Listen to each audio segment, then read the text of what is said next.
Hi tout le monde, bienvenue pour une nouvelle vidéo. J'avais trop hâte de vous faire cette vidéo. Il est enfin temps que je vous parle du mélange entre chrétiens et païens. Ici sur ma droite, vous pouvez admirer ma nouvelle création, talent artistique et mes bâtons de fumigation qui pendouillent pour sécher. Voilà. Petite déco, je sais on change souvent de décor dans mes vidéos, mais il faut que j'arrive à me faire un coin prêt pour mes vidéos. Donc je me suis dit pourquoi pas ici. Donc on va pas juger le commencement de mes décors.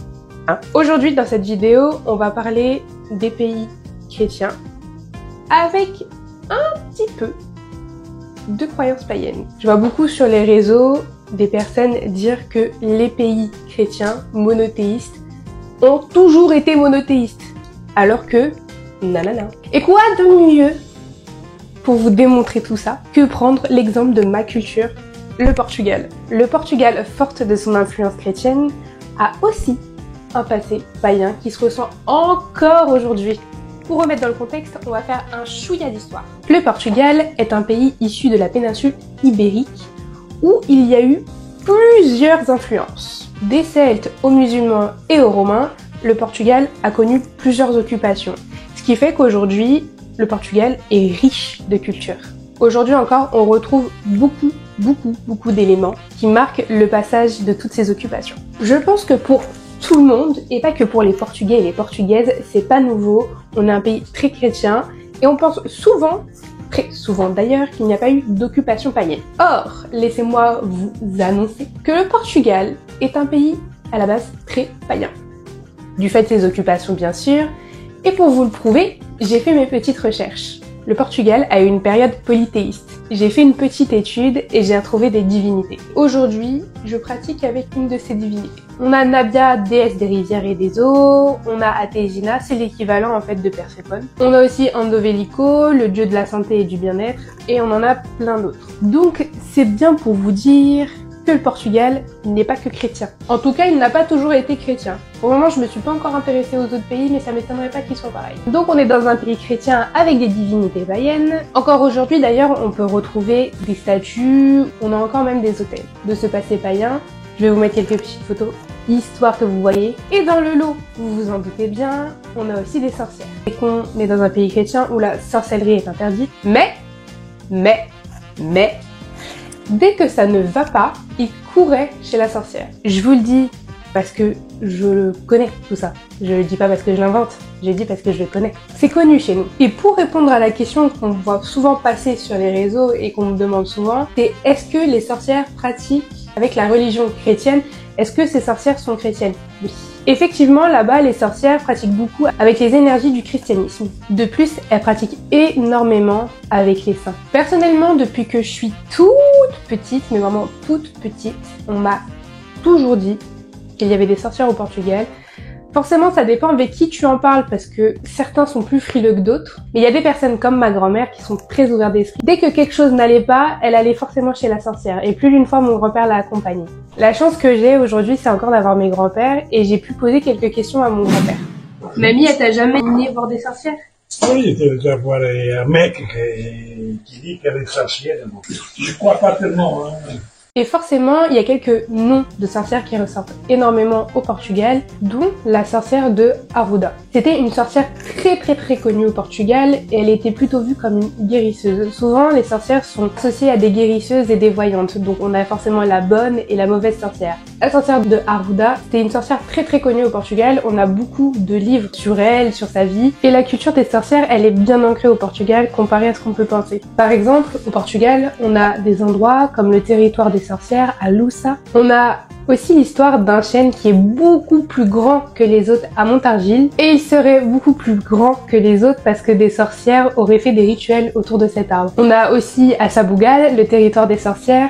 Vraiment, la culture des sorcières est très bien ancrée chez nous. On a aussi la chapelle du Seigneur de la Pierre dans lequel il y a eu énormément de rituels, une chapelle sur laquelle il y a des marques encore de son histoire païenne. Et après, forcément, comme dans tout pays, on a plein d'endroits hantés, de cas de possession, de cas d'exorcisme aussi au Portugal. Ce qui est marrant, c'est qu'on peut retrouver vachement d'ouvrages sur ce sujet. Et c'est là qu'on se dit, pour un pays chrétien, pas si chrétien que ça finalement. La magie au Portugal est donc bien ancrée dans le quotidien de chacun et chacune là. Et j'ai pu questionner un petit peu mon grand-père sur ses croyances sur les sorcières de quand il était petit. Et je vous laisse visionner.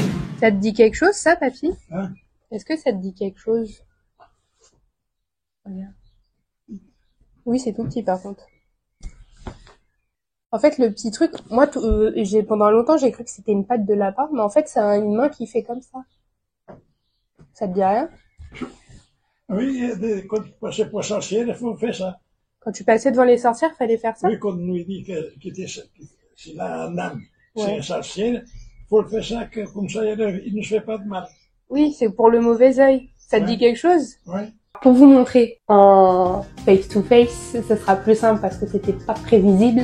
Il y a un geste que mes grands-parents faisaient souvent quand ils passaient devant une personne qu'on appelait sorcière. On faisait pas ça à la bonne sorcière, à la guérisseuse du village, à la voyante, on faisait ça à la sorcière qui apportait l'œil chez nous. Et ce geste, c'est celui-là. Je sais pas si vous voyez bien. C'est un geste qu'on doit faire pour éviter qu'on nous porte le mauvais œil. Et effectivement, des protections contre le mauvais œil au Portugal, il y en a plein. Depuis que je suis petite, j'ai un pendentif que ma grand-mère m'a donné et j'ai jamais compris pourquoi. J'ai jamais compris d'où ça venait, pourquoi elle me l'avait donné. Et je trouvais ça bizarre pour une grand-mère très chrétienne de me donner ce genre de pendentif avec un pentacle dessus. Pentacle qui généralement fait peur aux gens. Je précise. Je vais vous le montrer. Alors, le pendentif, il comprend un pentacle. Il comprend une corne, il comprend un croissant de lune, c'est un peu le bordel là. Un croissant de lune et du coup, affige. Hop. Le geste avec la main et le doigt, on voit pas des masses, donc je vais vous le mettre en photo. Agrandi un minimum, tu penses vraiment que les gens y voient là? Merci. Il rassemble 4 symboles, le pentacle, la corne, le croissant de lune, et affige. Et ce pendentif, je pensais que j'étais la seule à l'avoir, juste avant que je ne la poste en story Insta. Et là, j'ai reçu plein de messages me disant qu'en fait, j'étais pas la seule à l'avoir, que beaucoup avaient les 4 pendentifs, qu'ils les avaient reçus lors de leur baptême. Généralement, c'était lors de baptême ou sinon qu'ils l'avaient reçu de la part de leur famille. En fait, je suis quand même assez choquée de voir que dans un pays aussi chrétien que le Portugal, on arrive quand même à retrouver des traces de sorcellerie et que ça fait partie en fait de la vie courante des gens là-bas. Les guérisseuses, les voyantes, les sorcières, là-bas c'est une monnaie courante. Le mix entre religion chrétienne et croyances païennes font très bon ménage ensemble malgré les dires des gens, comme quoi que la sorcellerie c'est interdit dans le christianisme, que c'est pas bien, que c'est mal vu, mais ça fait partie intégrante de ma culture, de notre culture et de notre pays. Donc oui, encore une fois, c'est la preuve que le christianisme et les religions païennes peuvent vivre ensemble. Et vous savez quoi? C'est tellement ancré chez nous, c'est tellement normal qu'aujourd'hui on a des festivals en l'honneur des sorcières. Je vous jure que c'est pas une blague. On a par exemple la fête des sorcières qui se déroule toujours, mais toujours un vendredi 13 à Montalegre. On a aussi le festival de Podens et on a énormément de livres basés sur le sujet de la sorcellerie, des divinités païennes qu'il peut y avoir au Portugal ou qu'il y a eu au Portugal ce fut un temps. Et on a encore plein d'autres histoires sur le sujet. Vraiment, ça me tenait à cœur de faire cette vidéo juste pour vous montrer que deux croyances dans un même pays, c'est possible. Au niveau des croyances, aujourd'hui, le Portugal est un pays très mixte sur ce sujet.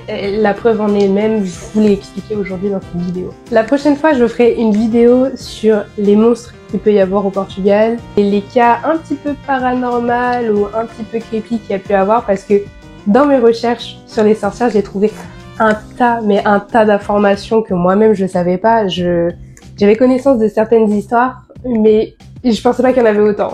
Donc si ça vous intéresse, je vous ferai une vidéo là-dessus et franchement c'est ultra intéressant. La vidéo est finie, en tout cas j'espère que ça t'aura plu. Et surtout n'hésite pas à t'abonner, à liker et à partager la vidéo. Encore merci, aujourd'hui on s'agrandit encore un petit peu plus. Je vous remercie 1000 fois.